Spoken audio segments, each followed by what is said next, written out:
All right, welcome in. Monday Fun Day here. And boy, we got a lot to be excited about. A plenty, and I mean absolutely plenty going on when it comes to the hardwood as the college basketball season tips off. Hope you guys had a chance to check out the college basketball tip-off show. But this is all about the association, the NBA tip-off show. Loaded card here across the board. We got plenty of games to dive into, and we're going to do it with three of our favorites here, the Monday crew, as we welcome back in the man, the myth, the legend, Skee, Prophet in the house, RC, Ronald Kabang, ready to cash them tickets, and the prop god, Andy Lang, ready to roll with you. So why waste any time? Let's see if Skee can piss off the contrarian gods right off the bat here as we're going to take a look here at a game that, of course, and Skee's going to love this one. The Timberwolves here looks like down to 2.5 here. It was 4. Looks like it's down to 2.5 right now. So somebody thinks maybe the Denver Nuggets not exactly decide to be looking at in this one. Are you in agreement with the contrarian gods here, Skee? Can the Minnesota Timberwolves make a dent for you? Yeah, I would agree with this one. And I did take the Timberwolves. I took them +4 before it went down. But this is a game where I think that they can win outright. I liked it when everybody was going to be in, but now you have Derek White out and Porzingis downgraded to questionable. I just think Minnesota matches up really well versus Boston team. And now this will be the first game where they could potentially be missing two guys out their starting lineup. And this Boston team is very top heavy. They don't have a whole lot of depth over there. Going up against a Minnesota team who is the number one defensive rated team in the league so far. And if you don't have Porzingis out there, you give a guy like Karl Anthony Towns a chance to use his length against Tatum and bother him. Not that Towns is the best defender, but I think matchup wise, it really favors the Timberwolves. I think they care more about this game, and Boston takes their first loss tonight. Boston. I'm sorry, I might have said Denver, but that's another game coming up.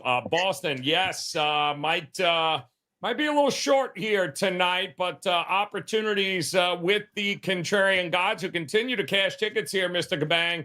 And you know better than to flip them off. So might it be an agreement here with you as well with the Minnesota Timberwolves, or the Celtics have any value now that it's down to 2.5?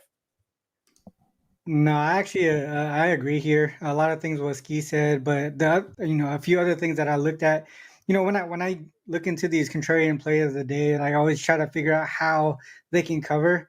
And there's a few ways that I think the Wolves can cover and possibly win outright here.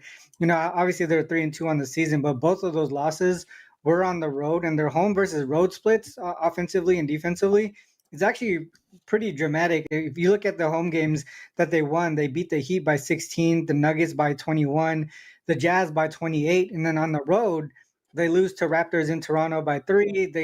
That's the home opener, and then they lost to the Hawks by 14. It's just a dramatic split offensively and defensively. And then if you look at the Celtics side, this is the second of a 3-game road trip, and this is to me somewhat of a sandwich spot as well. If you two road conference game, two road division games between a road non-conference game. They just played the Nets, and then they're going to face Philly and Embiid on Wednesday, and then what Ski said, Derek White is out, Porzingis is questionable. I know two of these teams are sort of top 2 defensive teams in the league, or top 5 or something like that as far as defensive rating. But I feel like this might be a game where we see some offense actually involved, just because of a matchup perspective. Especially with KP possibly being out, I think the Wolves can actually get a lot of points in the paint, second chance points as well, and then the Celtics are going to have to push the pace to try and keep up there. So I would actually agree with the contrarian play of the day today. All right. Well, this is awkward here, Andy, because now not one but two of your co-hosts have now agreed with the contrarian gods, and I don't need to explain to you what happens if you agree with them as well. We have to immediately run to the window and bet the Celtics. So I know you're often in agreement with the contrarian gods, which is why they love you. But tell me here, is there a play in this game, maybe a prop as well, that we should be looking at? Well, it's a bummer that Porzingis, at the time of recording this, Porzingis is questionable. Had an sty in his eye that just popped up. That's a weird one. That's a that's a weird one. I mean, wash your keep in ass. mind, Goddamn, Porzingis. Yeah, wash your hands. What are you doing? Eating raw deer meat? Disgusting.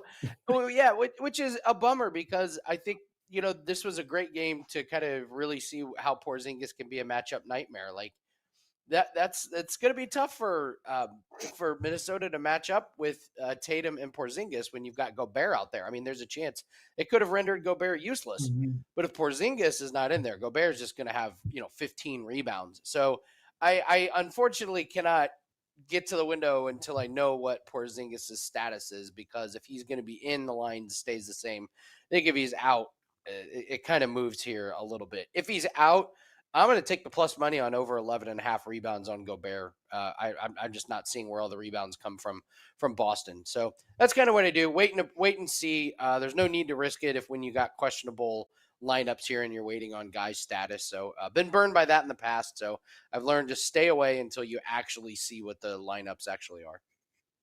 All right. Well, that's not a bad way to approach it at all on any given day. But there you got it. Contrarian gods have spoken.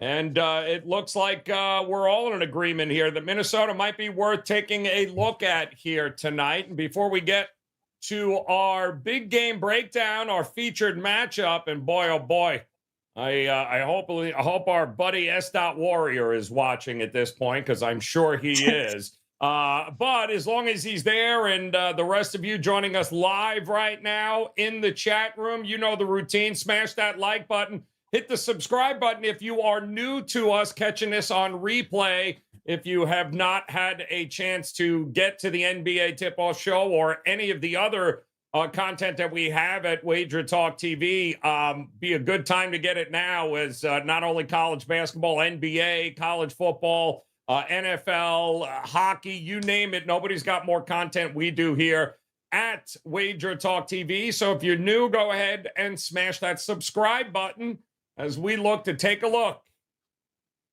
at the featured game of the night. The Miami Heat at home, welcoming in Skee's LA Lakers.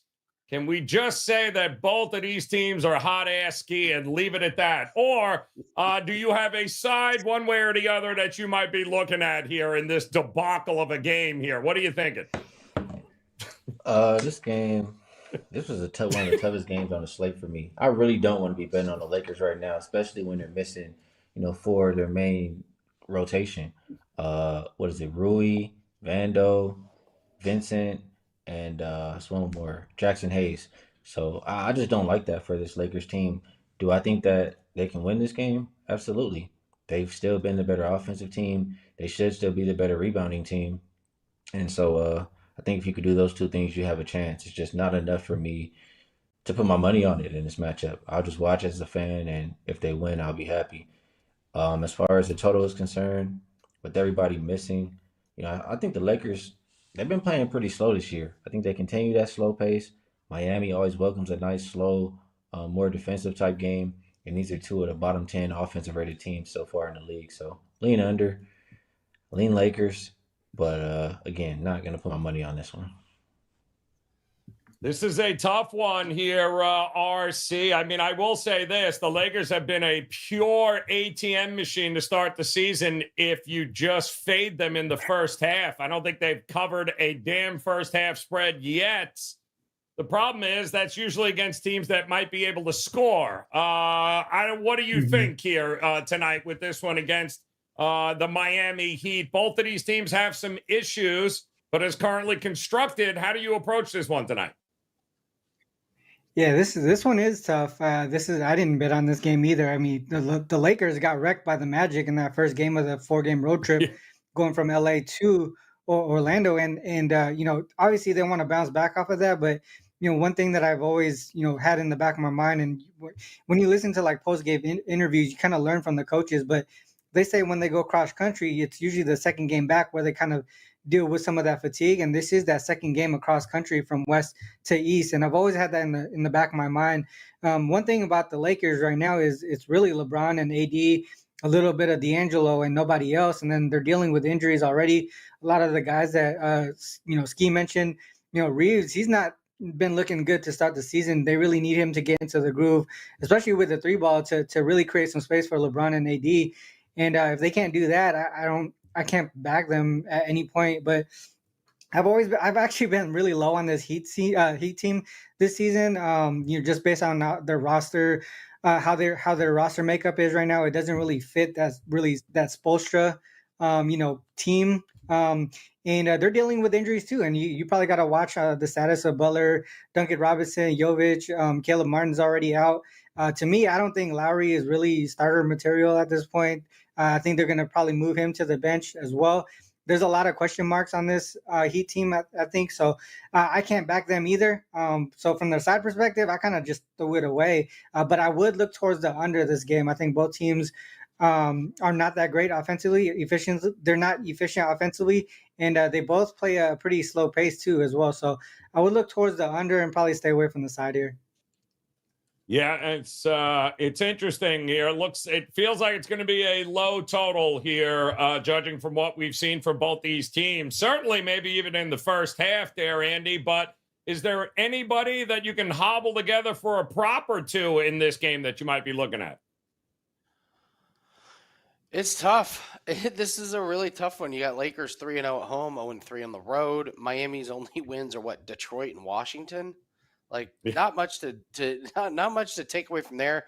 What Tyler Heroes led them in scoring the last 4 or 5 games. It's just this game really is strange. If I'm looking at props, I'm struggling to get to the window. I was like, I'll be sneaky and take Tyler Hero over his points, but they got him at 23.5. I guess listen, as long as he's healthy, you might as well ride Anthony Davis. They're playing him a ton of minutes, which I think is just a recipe for disaster. But while he is right now at this very moment, as we speak, healthy, which may change within hours, take him over 25.5. But I don't think Bam is going to contain him at all. They're riding him. Christian Wood doesn't seem to be in much favor with them. It just feels like Christian Wood's a ball stopper. So if they can get Anthony Davis as many minutes and points while he's as healthy as he can be, I would go ahead and take that. The other interesting thing, you get plus money on over 2.5 assists on Anthony Davis. I believe he's averaging over 3. He's actually passing the ball. And part of it is just because he's playing so many minutes. You just kind of fall into a couple of assists here or there when you're out on the court, 35, 40 minutes. So Anthony Davis props. If I have to pick one, I'm down on this Heat team. I just don't think they're very good. They're banged up. That was an insane run they went on in the playoffs, and might be a little fatigue and lag from that one. So I'll take the Lakers, get their first win on the road. All right, expecting the Lakers. Or listen, can we not talk about the Heat on this show until, I don't know, April? How's that? Fair enough? Don't make him the featured game. You made him the featured game. Don't listen to me. I didn't make this damn schedule here. It's not my fault. Don't blame me. But the reality is we'll talk about the Heat in March when it matters, because that's the only time they end up showing up. But it's the Lakers that are very interesting to me, because all the Heat problems, the Lakers got a whole different set of problems there as well. But it's amazing. We talked about less scoring. This total hasn't moved. It's been 222.5, and it feels like it's still 222.5. So where the hell's all the under money here, guys? It probably dropped 260 points here tonight, knowing our luck. But speaking of points, we do have an overtime game in which the total will be the focus here, gentlemen. And wow, it didn't take long, right? 2 weeks into the season, and voila, we got our first 240 point or better total on the board. And it's been there from the opening bell to right now. Still 241 as the Atlanta Hawks taking on the Oklahoma City Thunder here. There are some things I can't imagine doing.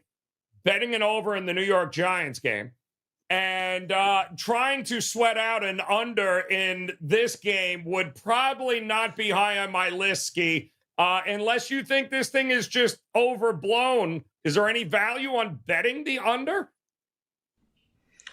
Um, I wouldn't be there with my money. I wouldn't be there with your money either, Joe. But I just view. I mean, it's the same as how I view both of these teams come into the season. We know Atlanta wants to get up and down. So does OKC. Where are we at right now? They're both top 5 in pace for the season. Both top 10 offensive rated teams.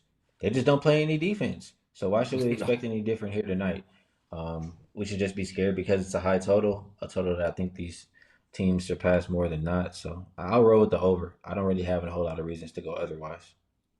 I can't imagine. I mean, you look at it and you go, all right, even for these two teams, right? Anytime, and I'm looking here because I think SGA is listed as questionable, but I can make the argument that they've actually looked more efficient offensively when he wasn't on the court here so far, RC. But I don't think it's going to make a difference. But again, 240 or more, a lot has to go right for both teams, right? In order to still be able to get to that number. It is the NBA after all. So I don't know. Is it just as simple as play the over and forget about it? It's a pick 'em game. I mean, yeah, I know. That's the thing too. I mean, like obviously, you look at this Thunder team. They're coming off a game where there was 280 points scored a few days ago. The Hawks are second in points in the league, 222 or whatever it is per game. Both top 10 in pace, top 5 in true shooting percentage. Everything points to the over. But there's also situations where you see a team that just shot 60%. There has to be some type of regression at some point. Is it this game? I don't know. I mean, I'm not gonna play the over just because I lost, a whole ton of points from the open. But I'm also not gonna take the under because of these two teams and how they've been playing recently. But that offensive regression does kind of scare me. 60% from the field. I don't see that happening twice in a row. So the pace would have to be really high, and like you said, a lot of things have to go well to get over this number. I looked at a couple of historical trends. One of them, how do teams do after shooting at least 60% from the field and you get a high total 235 or more? They do go over 18-11 since 2020. Not a large sample size. That's 62% to the over. But if you look at a different one, I looked at how teams do coming off a game with at least 260 points scored combined in the previous game, and then the total, again, another high total, 235 or more. Last season, there were 53 instances alone, 34 and 19 to the under. So competing trends there, I just had to stay off in my opinion, just because I could see both happening. But yeah, competing trends. If I had to choose, I would say under, but not with a ton of confidence at all. You know what's going to happen here is we're going to go flying over to total in Miami Lakers, and this is going to struggle to get to 210. You just know it's happening, Andy Lang. But as long as we have a pick'em game and a total of 241, there's got to be some prop angles in this game we should look at, no? Well, I got to be honest. Ronald really took the words out of my mouth. I think we see regression here. Not only were they 60% from the field, they were 51.7 from threes. Good luck trying to replicate that. Listen, all three of the road games for the Atlanta Hawks have gone under their total. So there's some little crumbs that may lead you down the path to an under. Do I have the onions to take some player props on the under? No, no, I don't. I have been really enjoying DeJounte Murray assists. He's been good with that. So is Trey with his points. I like these two guards. Both of them can score, but they also pass to each other. So then they end up kind of just giving each other some assists. I've actually been using DeJounte Murray on the alt line on his assists as a parlay piece. The books really haven't quite caught up to that yet. You can grab a really great number. He's gone over his alt line every game this season. So that's kind of how I'm looking at it. But this number's so high. Every quarter has to be great to get this over. And if you just have one down shooting quarter, which I think OKC is going to fall back to earth a little bit, I foresee it going a little bit under. Yeah, there was some of those in the chat room interested in seeing Holmgren against Capella. There's Trey go back to not being able to hit threes. They're interesting questions in a game that's 241 in a pick'em is kind of mind blowing here, but that's what we've got for an overtime situation. But now, that sound you hear, of course, has got to be the dogs barking here, Robert. Let's see what we got tonight.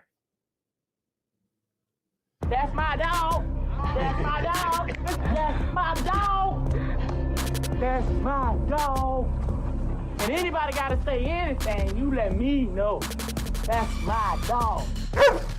All right, they're looking to bark here tonight. We got Spurs, Pistons, Mavs, the Nets, Lakers, Rockets, Pelicans, T-Wolves, Wizards getting the most, I believe, on the card here tonight. Jazz, the Clippers as now a small dog, and the Hawks in a pick'em spot. There's a couple of real pick'ems. I would even consider the Lakers and the Clippers pretty much in a pick'em situation as well. So it's funny. We do have some, we've got some coin flip games, and we've got some on the other side of the spectrum, double-digit wise. Skee, kick us off here, man. Where are you going? Something in between, something pick'em, or maybe one of the big double-digit dogs here tonight? No, you can't do a pick'em in the That's My Dog segment. Come on. And the team I was gonna use. Go ahead. Where are you going? The team I was gonna use is now it flipped the favorite. So I'll go with another. I played this one. I like it. Well, there you go. Now you want the Clippers? No, absolutely not. I'm going with the Jazz plus 4.5. And it's just the Bulls minus. Like, this is like hell no territory. That's how I feel about the Bulls. After game one, we talked about it. They had the players only meeting. They don't even like each other. Zach LaVine doesn't want to be there. I just don't see a whole lot of reasons why I'm laying with this Chicago Bulls team, and they can't play any defense. That's the only thing they do better than Utah, but they still aren't great defensively. When I look on the other side, you have, obviously, like I said, they're the better offensive rated team so far. They're clearly the better rebounding team, and you have a lot of guys who, in my opinion, have been forgotten about or on like last chance opportunities. And you have a lot of guys who care about this game specifically. You have THT, who's from Chicago. You have Markkanen, who got traded from this team. And I think that's the team who wants to give it to the other one. I think Chicago doesn't even care. So give me Utah plus 4.5. I can't argue with you there. The Bulls are just hot ass here, RC. So I'm kind of with it, man. Utah here. I'm laughing because I think the entire Mavericks team is sitting here tonight. So people are running to the window to bet Orlando, and that's scary as well. But what do you think here? You've got some interesting dogs, some small priced ones, some double digits. Where are you looking at tonight, RC? Yeah, I'm looking to the Pelicans plus 6.5, or I think it's at 5.5 right now. Surprisingly, Jokic just got downgraded, but it was to probable. So I don't know what that means, if he's going to play or not. But they do have a key game coming up against the Warriors. There's a situation where maybe that's what popped up and why he's going to be probable, because they're looking ahead to this game, especially without Murray. For me, I feel like the loss of Murray, if Jokic does play, I think the loss of Murray is still more important than what Pelicans are missing here. They're able to run the offense through Ingram and Zion. Obviously, the Nuggets have Jokic. If he does play the pick and roll, in my opinion, it's going to be less efficient with anyone else other than Murray. Reggie Jackson, he has looked good, but he's not much of a threat. He's less than a threat than Murray is for sure, especially in that pick and roll situation. To me, the Nuggets already lack depth. And if it's Jokic minutes is being managed through this look ahead spot, I could see a big drop off offensively, especially on the offensive side of the ball when he goes to the bench. So for me, both teams play a slow pace. If Nuggets if the Pelicans can keep this tight, the Nuggets do shoot a bad shooting percentage from the free throw line. I think this could stay close. I don't know if they win this game outright, but 6.5 seems like a lot. Well, yeah, no McCollum, I guess, right? Is that the really only one we're missing for New Orleans here tonight? I think it was is McCollum and Alvarado, but like you said, no Murray. And Jokic, who the hell knows? He might stub his toe on the way to the building. You know how that works here. An awful lot of points to be laying here as New Orleans is coming to town. talk to us, Andy. Some intriguing spots here, and the board keeps moving even at this late hour with some of these guys that maybe, well, you can't say, right? There is no rest, right? They don't allow that anymore. So some guys that have figured out they're hurt in some way, shape, or form and may not be playing tonight. So give us something here as far as a game or prop inside the game where you think the dogs might be barking. Well, first, I have to say, Catherine in our chat says, does the in-season tournament play into your picks this year? Have not heard you guys talk about that yet. When I heard an actual player in the NBA say that he didn't even know what the in-season tournament was, that immediately let me know that I'm not going to take it into consideration.